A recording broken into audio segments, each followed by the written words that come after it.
A Dr. Richard Brown, Associate Professor of Clinical Psychology at Columbia University, gave a talk in February of 2005 at the University of Massachusetts. In this talk, he spoke about stress. He said that stress is a worldwide epidemic. The number one disease of adults in the world is depression. Depression is the most extreme form of stress. He further said that if you have significant anxiety, you have twice the risk of a heart attack.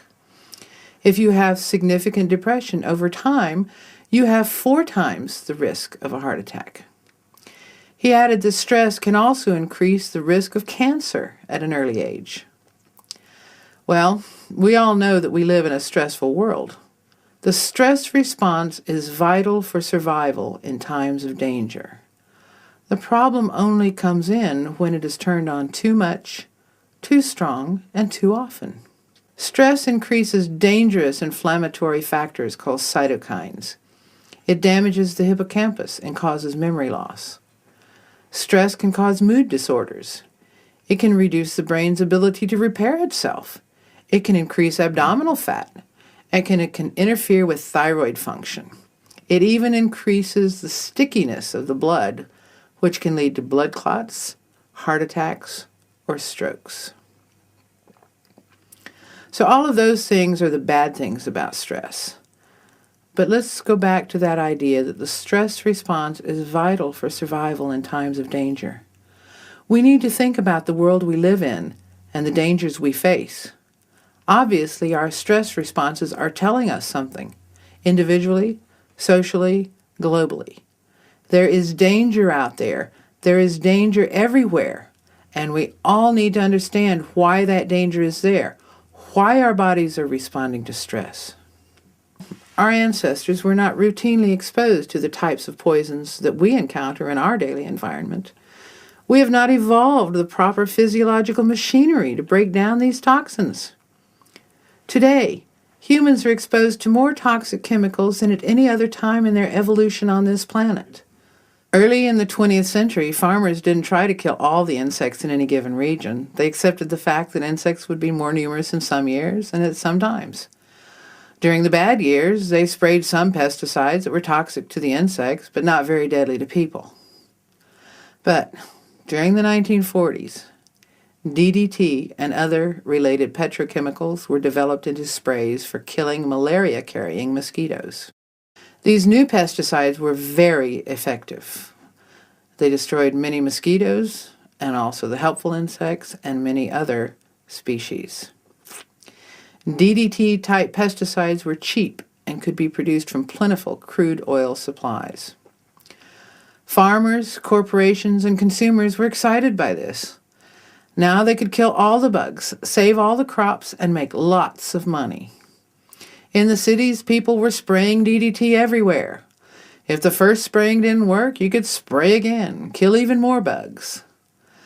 These people didn't realize that the bugs had tremendous reproduction capacities, and some of them always survived, and those that survived produced millions of baby bugs that were not affected by the poisons.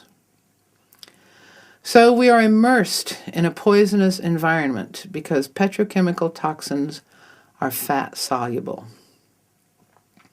They permeate all biological membranes, including human skin, the skin of fruits and vegetables. Toxic chemicals saturate our food. They saturate the newspapers that you read and handle with your hands and then touch your body. The cars that you drive load the air with toxic chemicals. Computer chips that drive office machinery. You know, if you set up a computer or television, take it out of the box, set it up, turn it on, you can smell the toxic solvents evaporating off the equipment for weeks. Poisons are everywhere. On the vegetables you eat, the office where you work, the schools where you study, and even in your home. Nietzsche once said that if it doesn't kill you, it will make you stronger. But there's another saying, the straw that broke the camel's back. Anybody, at any time, can become overwhelmed by physiological stress. Toxic bodies.